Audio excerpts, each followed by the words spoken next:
Welcome to your Capricorn horoscopes for the week of March 31st through April 6th. It is officially Mercury retrograde week, and it is very interesting for Capricorns, specifically this week, because we kick off the work week with the moon in Capricorn. And that's a little bit frustrating because, of course, Capricorn nose to the grind, let's get things done. The last thing that you want is any kind of challenges or hurdles or obstacles or anything to get in the way of that. But of course, life would not do that for you, even for a Capricorn, unfortunately. Um, there's a couple of things that are interesting now here about the moon being in Capricorn, which it will be Monday, Tuesday into Wednesday, and then by the end of Wednesday, it's out. First things first is the moon's square with first the sun and Mercury. And the moon moves into a square with Mercury the day Mercury turns retrograde. It's full Aries retrograde this time around. Which means the wobble for you guys is really going to be very pronounced because you're sort of sucked into it in a way, if that makes sense. The moon being a very feminine planet, being in a square with the sun and Mercury during these first couple of days of the week, both of those planets are very masculine, sort of logical planets, which Capricorns tend to go in that direction. It's all about what makes logical sense, feet on the ground, kind of a mentality. But the moon is also in a trine with Mars and Saturn and Venus and Neptune all throughout the time. And especially when it's in that sextile with Venus and Neptune, these are very feminine, creative influences. Now, what's interesting is I just did the Sagittarius horoscopes, and it's the reverse for Sagittarius. There's a challenge with the creativity. So go with what is logical, what makes sense, as opposed to coming up with a creative solution for things. Capricorns are all about logical solutions, but for you guys, the moon is coming in and saying, let's find a creative solution for this problem instead of tried and true problem solver like we've always kind of sort of leaned towards.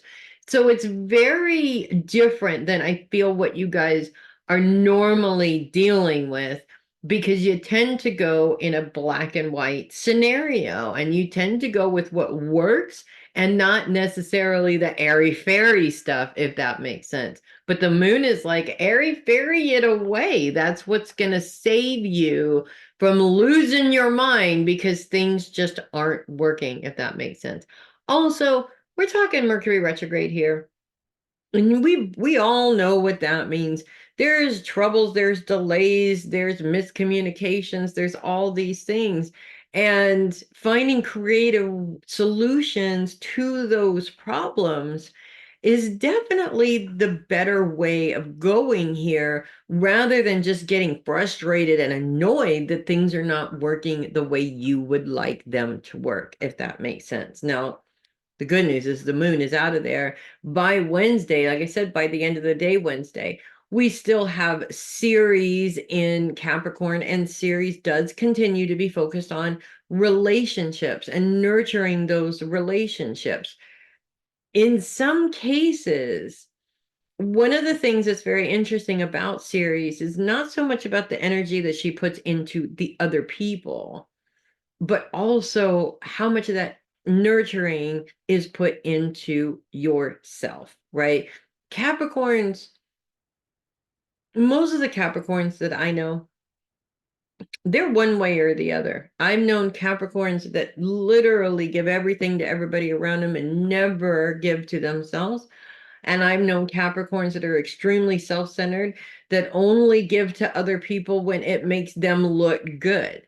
We need to find a balance there in between those two. And by creating that balance, you create something that works a little bit better for you. So you're not sacrificing yourself all the time, but you're not walking around like it's all about you either. both of those things are going to burn you out. And both of those things throw everything so out of whack and out of balance that everything just seems to be not working from here on out. So you definitely want to avoid that as much as possible, especially right now during a Mercury retrograde, where any kind of issues like that are going to be blown out of proportion, which is good because it helps you identify it and fix it, but not great because you waste time cleaning up the mess afterwards. And you don't want to be cleaning up a mess afterwards. I mean, think about it.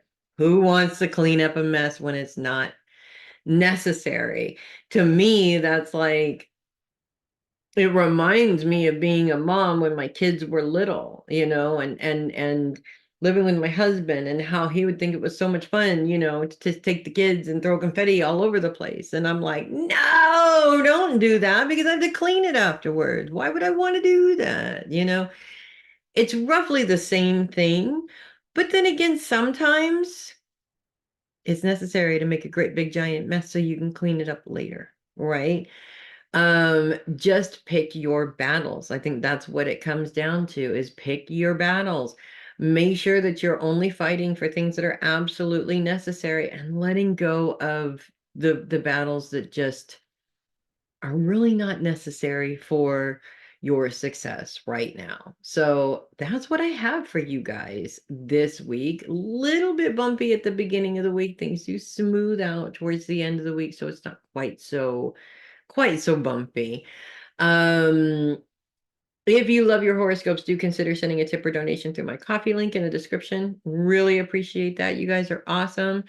I'm Melissa Bruce, Heavy Metal Sidekick. I will see you guys next week. And in the meantime, you guys, leaders are not perfect. Remember that. Leaders lead by showing the world that, yes, it's okay to make mistakes. This is what we do to fix the mistakes so we can continue to lead in the way that is best for all. So be those leaders, and don't worry about what everybody else has to say about it, because it doesn't matter, right? I'll see you guys next week. You guys make it a great and powerful week.